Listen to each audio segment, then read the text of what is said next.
Hello everyone, कैसे हो आप सभी। आज की हमारी क्लास रहेगी संप्रेषण की दूसरी क्लास, जिसको हमने शुरू की थी। इसको संप्रेषण, संचार और संप्रेषण। और इसमें हमने कल क्या क्या देख लिया था। संप्रेषण और संचार के अर्थ को समझा था। इसके साथ ही साथ इसकी कुछ विशेषताओं को हमने ट्रिक के साथ याद किया था। और इसके अलावा संप्रेषण का अर्थ, संप्रेषण का संकुचित अर्थ और संप्रेषण का व्यापक अर्थ, ये कल हम कंप्लीट कर चुके हैं। और आज हम कंप्लीट करने वाले हैं कला और विज्ञान को। ठीक है, कला और विज्ञान क्या है ये अपन समझते हैं। ठीक है, संप्रेषण एक कला और विज्ञान दोनों ही है। इसमें दिया हुआ है कि संप्रेषण एक कला और विज्ञान दोनों ही है। यह एक परस्पर क्रिया है। ठीक है, परस्पर क्रिया है, आपस में दोनों जुड़े हुए हैं। ठीक है, जिसमें एक पक्ष संदेश का संप्रेषण करता है। तो क्या देखा था हमने कि जिसमें एक पक्ष संदेश का संप्रेषण करता है और दूसरा पक्ष उस संदेश को ग्रहण करता है। ठीक है, क्या होता है जिसमें एक पक्ष संदेश का संप्रेषण करता है, संदेश को पेश करता है या बोलता है या बताता है, और दूसरा पक्ष उस संदेश को ग्रहण करता है। ठीक है, संप्रेषण के पीछे एक विज्ञान है जिसमें हम दूसरों के प्रति न्यूरो फिजियोलॉजिकल रूप से कैसे प्रतिक्रिया करते हैं। ठीक है, ये एक क्या है, विज्ञान है जिसमें हम दूसरों के प्रति फिजियोलॉजिकल रूप से कैसे प्रतिक्रिया करते हैं।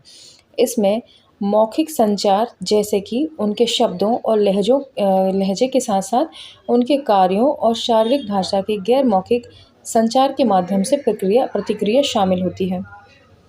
ठीक है, सामने वाले के शब्द, उसके लहजे के साथ साथ उसके कार्य और शारीरिक भाषा के गैर मौखिक संचार के माध्यम भी प्रतिक्रिया में शामिल होते हैं। ये भी किसमें आएगा, संप्रेषण।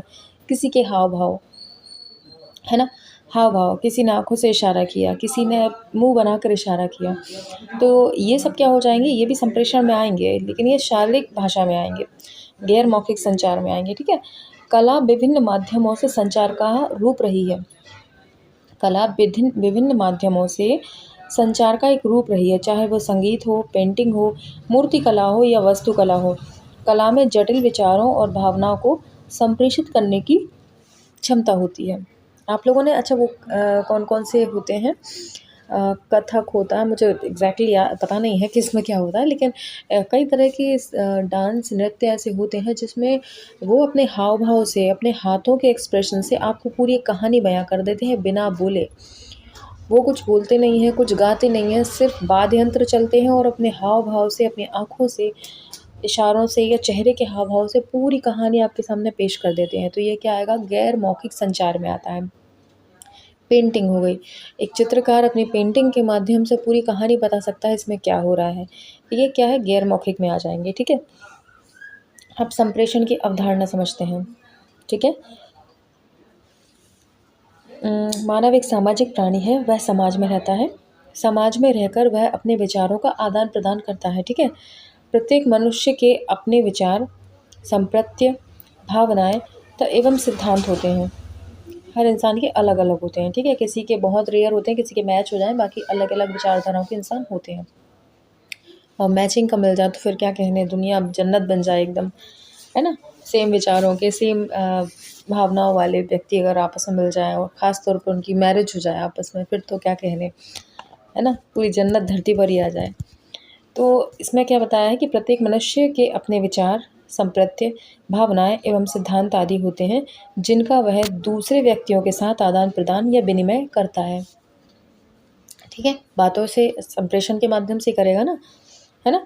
यह परस्पर विचारों का आदान प्रदान ही संचार अथवा संप्रेषण कहलाता है। ठीक है, ये विचारों का आदान प्रदान क्या कहलाएगा, आपका संचार अथवा संप्रेषण कहलाता है। नेक्स्ट देखते हैं।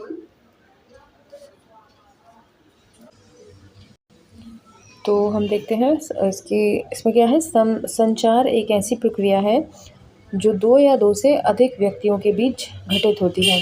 ठीक है, प्रत्येक व्यक्ति के अपने कुछ विचार, संप्रत्य, भावनाएं एवं सिद्धांत होते हैं, जिन्हें वह समाज में रहकर अन्य व्यक्तियों के साथ विनिमय करता है, क्योंकि यह मानव का स्वभाव है कि वह दूसरों के विचार को जानना चाहता है। है ना, जानना चाहता है और अपने विचार प्रकट करना चाहता है। मतलब सीधी सी बात है, दो इंसान आपस में बैठे हुए तो चुप नहीं रहेंगे, यही कहना चाह रहा है ये। ठीक है। इसलिए इसके लिए वह अपने अनेक प्रकार के माध्यमों का प्रयोग करता है, जैसे संकेत, भाषा, चित्र एवं प्रदर्शन आदि। मुख्य रूप से विचारों के आदान प्रदान की प्रक्रिया ही संप्रेषण कहलाती है। यह विचारों के आदान प्रदान की प्रक्रिया नई नहीं है, बल्कि प्राचीन काल से ही इसकी परंपरा देखने को मिलती है। आदि मानव अपने विचारों को संकेतों के माध्यम से प्रकट करता था, क्योंकि उसके पास भाषाई शक्ति का अभाव था। जैसे जैसे मानव सभ्यता का विकास भाषा, संस्कार एवं विद्वानों के आधार पर हुआ, तत्पश्चात संप्रेषण के माध्यम भी विकसित होने लगे। वर्तमान समय में सूचना एवं तकनीकी के क्षेत्र में अभूतपूर्व विकास के कारण संप्रेषण की प्रणाली ही विकसित हो गई है। ठीक है। आज प्रत्येक व्यक्ति अपनी भावनाओं एवं सैद्धांतिक विचारों को बिना किसी विलंब के आसानी से दूसरे व्यक्ति को प्रेषित कर सकता है। विश्व में हुई संचार क्रांति ने संप्रेषण के महत्व एवं आवश्यकता में भी वृद्धि की है। संप्रेषण की अवधारणा केवल मानव जाति में ही नहीं, बल्कि समस्त प्राणियों में समान रूप से पाई जाती है। केवल माध्यम अलग अलग होते हैं। जैसे एक व्यक्ति अपनी भावनाओं को विचारों के माध्यम से स्पष्ट करता है, वहीं एक पक्षी उसको संकेत एवं अपनी चहचहाने की भाषा में प्रस्तुत करता है। इस प्रकार संप्रेषण समस्त व्यक्तियों एवं प्राणियों द्वारा संपन्न होता है। ठीक है। बहुत आसानी से उन्होंने कुल मिलाकर ये बोल दिया है कि भाषा मानव सभ्यता का जैसे जैसे विकास हुआ, वैसे वैसे आपके संप्रेषण का, संचार का भी विकास होता रहा है। ठीक है। पहले आदि मानव जो हुआ करते थे वो कैसे संकेतों से करते थे। अब मनुष्य के पास भाषाई शक्ति है तो वो बोलकर प्रकट करता है, और रही सही कसर इंटरनेट, मोबाइल इनने पूरी कर दी है। अब यहाँ बैठकर भी इंसान दूर दराज बैठे हुए विदेशों में भी अपने संप्रेषण का इस्तेमाल कर सकता है। ठीक है। आगे बढ़ते हैं।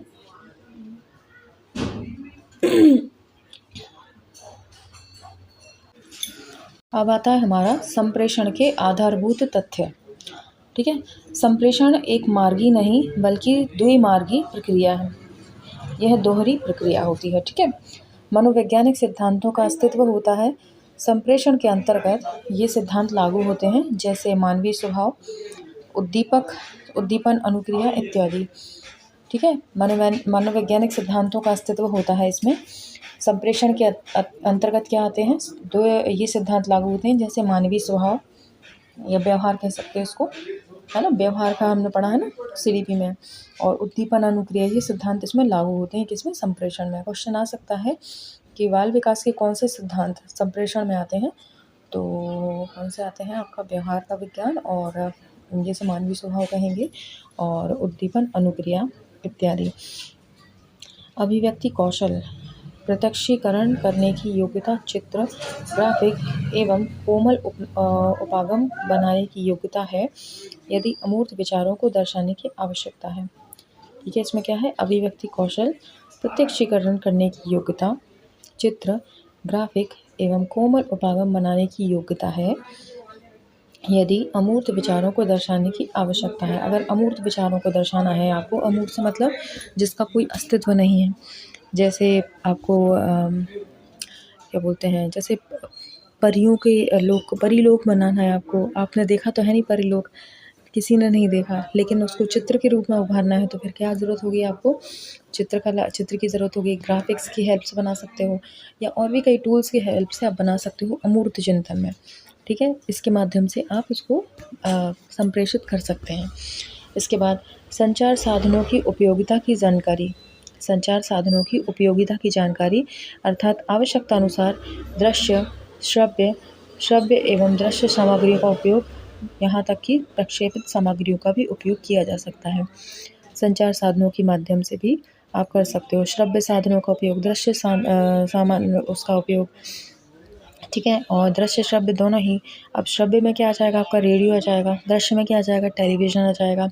दृश्य में आप मान लीजिए बैनर वगैरह हो गए, जो आपने एडवर्टाइजमेंट देखा होगा चौराहों पे लगे रहते हैं बड़े बड़े होर्डिंग्स, है ना, वो आ जाएगा। और दृश्य शब्द में आपका टेलीविज़न आएगा, जिसमें सुनाई भी दे रहा है, दिखाई भी दे रहा है, ठीक है, इनका उपयोग कर सकते हो आप। इसके बाद बहु इंद्रिय संसाधनों का उपयोग भी किया जा सकता है। बहु इंद्रिय यानी कई तरह की जिसमें 2 या 2 से अधिक इंद्रियों का यूज़ हो रहा है, जैसे आँख, नाक, हमारी 5 इंद्रियाँ होती हैं ना, आँख, नाक, कान, स्किन और एक और कुछ, ठीक है, ज़ुबान, टंग, है ना? इनका यूज़ करके आप आसानी से संप्रेषण कर सकते हैं। इसके बाद संप्रेषण की विशेषताएँ क्या होती हैं? चक्रीय प्रक्रिया के रूप में, आपसी समझ के रूप में, 2 या 2 से अधिक व्यक्ति, सतत प्रक्रिया, विचारों का विनिमय, शब्दों व संकेतों का प्रयोग, प्रत्यक्ष एवं अप्रत्यक्ष संप्रेषण, ठीक है? ये इसकी विशेषताएँ हैं। अब आता है आपका ध्वनि के कुछ उदाहरण। अब ध्वनि के कुछ उदाहरण देख लेते हैं। अस्पष्ट संकेत जिनसे एन्कोडिंग में त्रुटि होती है, पक्षपात के कारण संदेह का सही अर्थ ना निकलना, एक क्या लिखा हुआ है, अन्य मनस्क बड़ी खतरनाक हिंदी है ना? एक अन्य मनस्क या लापरवाह संदेश प्राप्त करता, ये इसमें है। ध्वनि के कुछ उदाहरण हैं, है ना? संकेत तथा विशिष्ट मुद्रा जो संदेश को विकृत कर देती है, एक दयनीय दूरभाष संबंध या त्रुटिपूर्ण क्या होगा आपका, डिकोडिंग, ठीक है।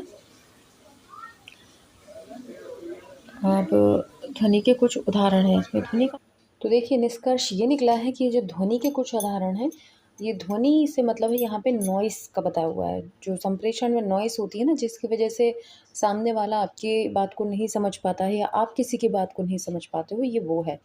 तो अस्पष्ट संकेत जिनसे एन्कोडिंग में त्रुटि होती है, पक्षपात के कारण संदेश का सही अर्थ ना निकलना, एक फिर वही आ गया, अन्य मनस्क लापरवाह संदेश प्राप्त करता, है ना? लापरवाह से मतलब है आपने उसको कुछ भी संदेश दिया और उसने ध्यान नहीं दिया, वो अपने काम में लगा हुआ है, तो उस देने का कोई मतलब नहीं हुआ, है ना?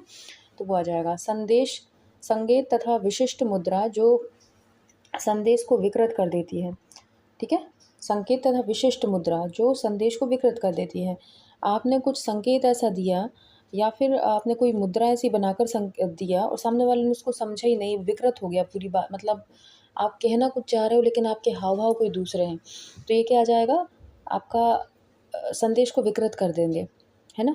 आप कोई दुखी घटना सुना रहे हो तो आप हँसता हुआ मतलब बोलना चाह रहे हो कि क्या बोलते हैं, बड़े दुःख की बात है लेकिन चेहरे पे स्माइल है, तो आपने मुद्रा गलत बनाई ना, तो वो त्रुटि आ जाएगी, विकृत कर देगा संदेश को। वहीं अगर आप दुखी संदेश सुनाना चाह रहे हो, दुखी बात सामने वाले को बोलना चाह रहे हो और आपके चेहरे पे भी वही दुःख के भाव हों, तो संदेश को सुंदर बना देगा, ठीक है?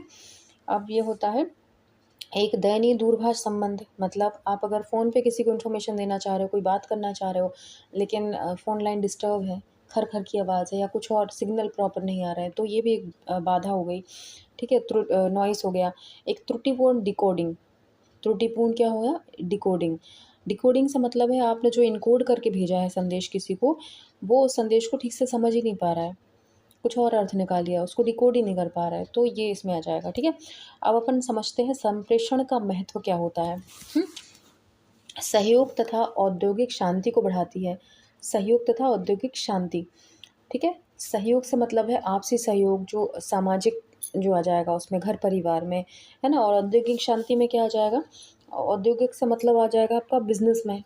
आप अगर बिज़नेस लाइन में हैं या जॉब में हैं, कहीं भी हैं, अगर संप्रेषण नहीं होगा तो वहाँ दिक्कत होगी ही होगी। आप जो कहना चाह रहे हो वो कह नहीं पाओगे, आपको किसी हेल्प की ज़रूरत है, सामने वाले को की ज़रूरत है। अगर संप्रेषण ही नहीं होगा आपस में, तो फिर है ना, अशांति की भावना रहेगी, अशांति रहेगी। इसके बाद उद्यम के निर्विघ्न चलने में सहायता करती है। उद्यम, उद्यम में बिज़नेस ही आ जाएगा, आपके उद्योग, उद्यम के निर्विघ्न चलने में, निर्विघ्न मतलब है बिना किसी रुकावट के चलने में सहायता करती है ना? संप्रेषण सही रहेगा बहुत सारे एम्प्लॉइज़ के बीच में या कुलीग्स के बीच में, तो क्या होगा, निर्विघ्न चलेगा आपका उद्यम। इसके पास समन्वयन के आधार के रूप में कार्य करती है।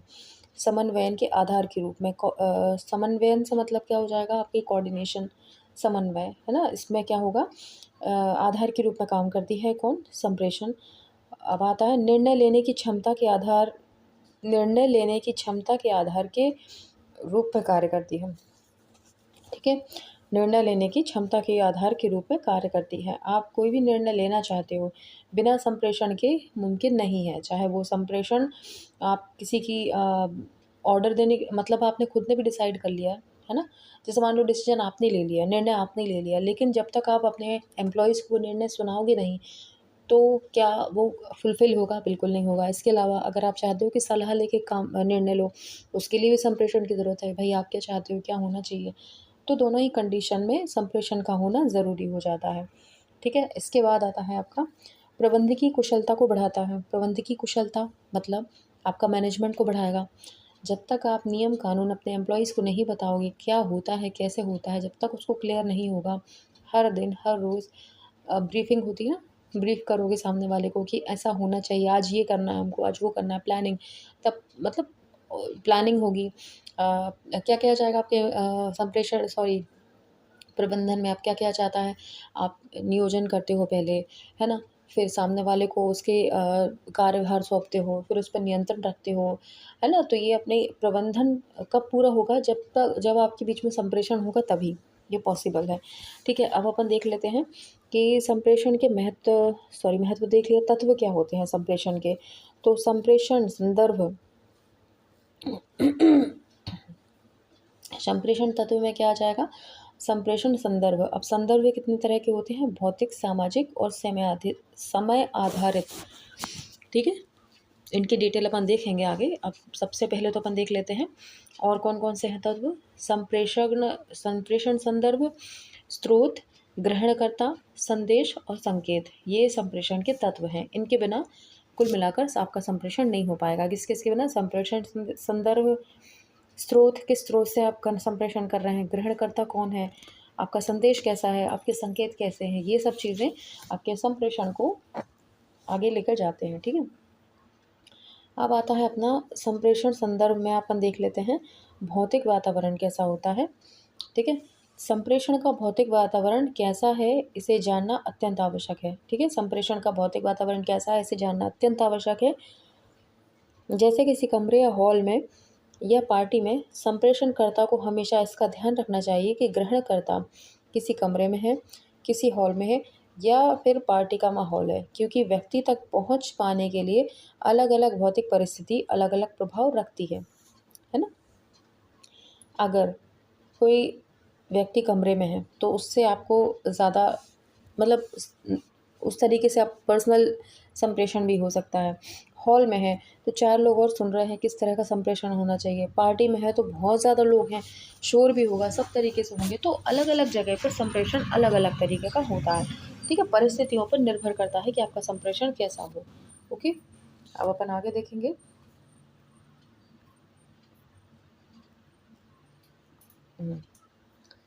सामाजिक वातावरण। अब सामाजिक पे जाते हैं। ठीक है, सामाजिक में क्या आ जाएगा आपका? संदर्भ संबंधी यह एक दूसरी आवश्यकता है। ठीक है, अभी अपन ने क्या देखा था? भौतिक। अब अपन देखते हैं सामाजिक। ओके, देखिए सामाजिक वातावरण में क्या आ जाएगा? संदर्भ संबंधी यह दूसरी आवश्यकता है जो मुख्य तरह विभिन्न व्यक्तियों के बीच पाए जाने वाले संबंधों एवं उनकी स्तरों पर निर्भर करती है। जैसे आपके फैमिली के मेंबर हैं तो आपकी जो संप्रेषण है कैसा होगा? बिल्कुल अनौपचारिक होगा, कोई फॉर्मेलिटीज़ नहीं होंगी, बिंदास आप बात कर सकते हो। इसके अलावा आप ऑफिस में जो संप्रेषण करते हो वहाँ पे कुछ औपचारिकताएं होती हैं, कुछ वर्बियाजेस आपको बोले जाते हैं कि इनका यूज़ करके ही आपको बात करनी है ना? तो इस तरीके से आपका ये हो जाएगा, निर्भर करती है। जैसे संबंध औपचारिक एवं अनौपचारिक हो सकते हैं, उसी तरह स्तर निम्न स्तर, मध्यम स्तर और उच्च स्तर का हो सकता है। अतः सामाजिक वातावरण की भिन्नता के अनुसार संप्रेषण में भी भिन्नता लाना संप्रेषण कौशलता की प्रभावशीलता के लिए आवश्यक होगा। ठीक है, आप घर में अपने दोस्तों से, अपने छोटे भाई-बहनों से तू करके बात कर लेते हो, तू क्या कर रहा है, तू कैसा है? आप ऑफ़िस में अपने बॉस से वैसे बात नहीं कर सकते। 2 पा चाँटे भी पड़ जाएँगे, साथ ही साथ नौकरी जाएगी वो अलग, ठीक है? तो संप्रेषण क्या होता है? सामाजिक मतलब वातावरण इसमें महत्व रखता है, ठीक है? इसके बाद समय आधारित वातावरण, जैसा कि ये एक कहावत है, चोट तभी करनी चाहिए जब लोहा गर्म हो। ठीक यही बात संप्रेषण के अंतर्गत भी सही है। समय की नज़ाकत का ध्यान रखते हुए संप्रेषण करना चाहिए, जिससे ग्रहणकर्ता शत प्रतिशत रूप से संदेश को ग्रहण कर सके। ठीक है? आपने क्या समझा? जैसे सामने वाले का जब हम लोग, अच्छा हम देखना, एक बात नोट करी होगी, अपन भी करते हैं नॉर्मल लाइफ में, कि हमें जब अपनी मम्मी-पापा से या जिनकी शादी हो गई उनके हस्बैंड से कुछ डिमांड करनी होती है, तो सबसे पहले हम सामने वाले का मूड देखते हैं, कि इनका मूड कैसा है। पता चला इनका मूड ख़राब है तो हम कहेंगे आज इनका मूड ख़राब है, जब अच्छा होगा तब बात करेंगे, है ना? तो जब हस्बैंड बड़े खुश रहते हैं, खुश मूड में होते हैं, तब उनसे डिमांड कर ली जाती है कि मुझे 1000 रुपए की साड़ी चाहिए।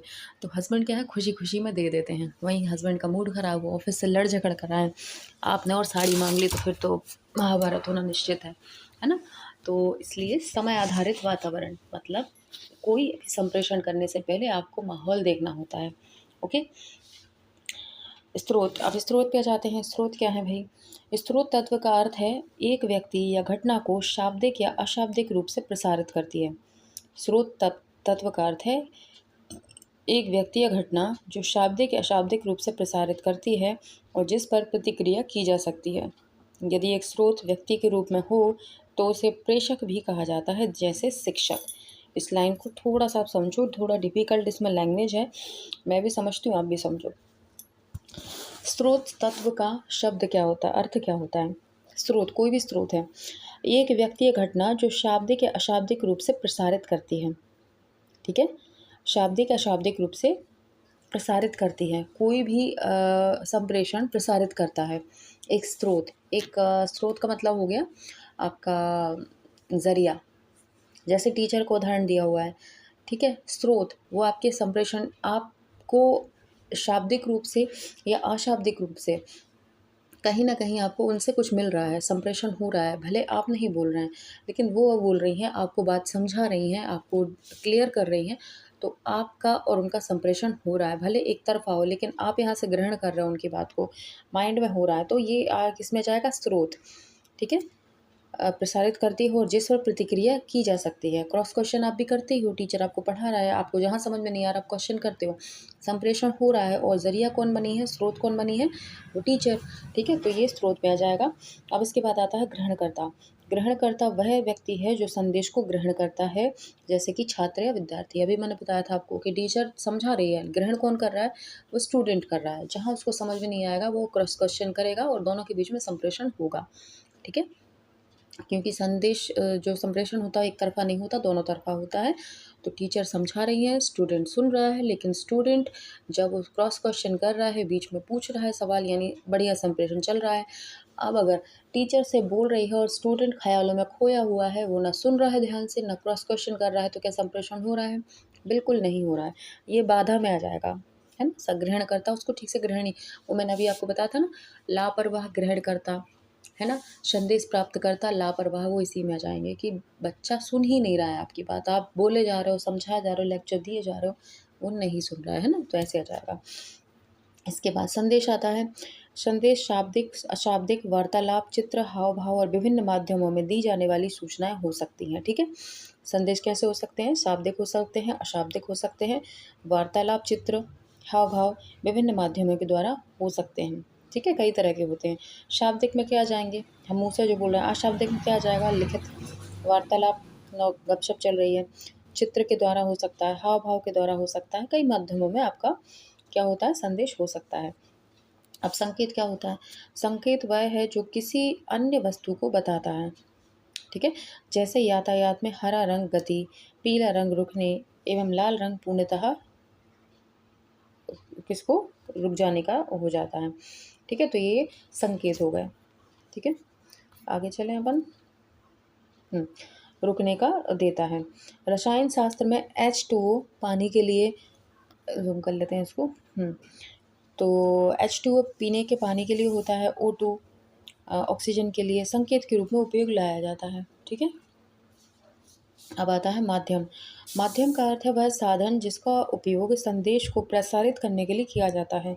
माध्यम ज्ञानेंद्रियों से संबंधित होते हैं, जैसे दृश्य, श्रव्य, स्पर्श, सूंघने एवं स्वाद इंद्रियों के द्वारा। मैंने अभी बताया था आपको थोड़े टाइम पहले, अभी बताया था आज इसी लेक्चर में 5 इंद्रियाँ होती हैं आपकी, आँख, कान, नाक, त्वचा और आपकी जीभ। ये चीज़ें क्या बताती हैं कि आप क्या देख रहे हो, क्या सुन रहे हो, क्या स्पर्श कर रहे हो, क्या महसूस कर रहे हो, क्या स्वाद ले रहे हो। तो ये माध्यम हो जाते हैं आपके, ठीक है। अब आता है आपका सांकेतिक लेखन। यह एक प्रक्रिया है जिसके द्वारा संकेतों का उपयोग विचार एवं भावनाओं को अभिव्यक्त किया जाता है। उदाहरण के लिए भाव हँसी का, रोने का, गुस्से का भाव दर्शाने के लिए उपयोग में लाया जाता है। इसी तरह गणित के विषय में इज़ इक्वल टू, है ना, आपका छोटा-बड़ा ये चीज़ें आ जाएँगी, ठीक है? और प्रतिशत इत्यादि सांकेतिक लेखन के द्वारा संदेश दिया जाता है। इसके बाद आता है आपका संकेतों का अर्थापन। संकेतों का अर्थापन, यह भी एक प्रक्रिया है जिसके द्वारा ग्रहणकर्ता संदेशों के अर्थ को समझ पाता है, जो प्रेषक या स्रोत द्वारा प्रेषित किया जाता है। संकेतों का अर्थापन क्या हो जाएगा? यह प्रक्रिया है जिसके द्वारा ग्रहणकर्ता संदेशों के अर्थ को समझ पाता है, जो प्रेषक या स्रोत द्वारा प्रेषित किया जाता है। जो प्रेषक ने जो संदेश भेजा है, प्राप्तकर्ता उसको ग्रहण करता है और उसका अर्थ एक निकालता है। इसको क्या कहेंगे? संदेशों का अर्थापन। अब आता है पृष्ठपोषण। यह एक प्रतिक्रिया है जो ग्रहणकर्ता प्रेषक या स्रोत संदेश को ग्रहण करने के बाद देता है, ठीक है। पृष्ठपोषण, यह प्रतिक्रिया है जो ग्रहणकर्ता प्रेषक या स्रोत के संदेश को ग्रहण करने के बाद देता है। इसको कहीं ना कहीं आप क्या लेकर चलेंगे? आपकी फीडबैक को, ठीक है।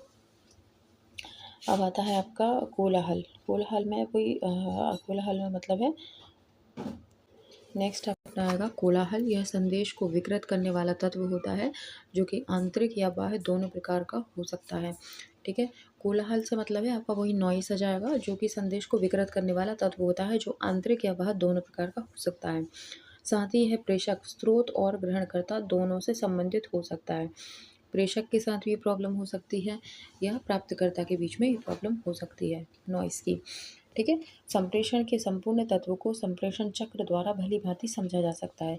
संप्रेषण के संपूर्ण तत्व को संप्रेषण चक्र द्वारा भली भांति समझा जा सकता है। अब इसका चक्र कहाँ, ये देख लो, ये है, ये जो दिया हुआ है ना आपका, ये पूरा संप्रेषण चक्र है। इसको आप ठीक से देखो और समझो इसमें क्या है, ठीक है।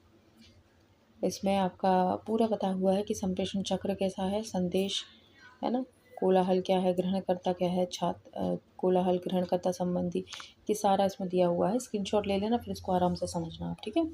आगे बढ़े अपन। संप्रेषण के सिद्धांत हैं, अब अपन देख लेते हैं। आज ही की क्लास में है या कल है, कंप्लीट हो चुके हैं, अपन कल करेंगे अब संदेश सिद्धांत जो है संप्रेषण के, ठीक है। क्लास बहुत ज़्यादा लंबी हो जाएगी नहीं तो। संप्रेषण के सिद्धांत जो हैं बहुत सारे हैं, तो अभी इतने ही कम रहने देते हैं अपन, बाकी का अपन कल करेंगे अब, ठीक है। तो अपना ये पार्ट 2 जो है संप्रेषण का, पार्ट 2 आज ये कंप्लीट हो गया है। नेक्स्ट पार्ट अपन कल करेंगे, संप्रेषण के सिद्धांत उसमें देखेंगे, ठीक है। तो क्लास कैसी लगी आप लोगों को बताइएगा। अच्छी लगी तो लाइक ज़रूर कर दिया करो, बोलने के लिए मत बैठे रहा करो, मैं बोलूँ तब आप करो, ठीक है। क्लास अच्छी लगी हो लाइक कर देना, शेयर कर देना, ठीक है। Bye bye.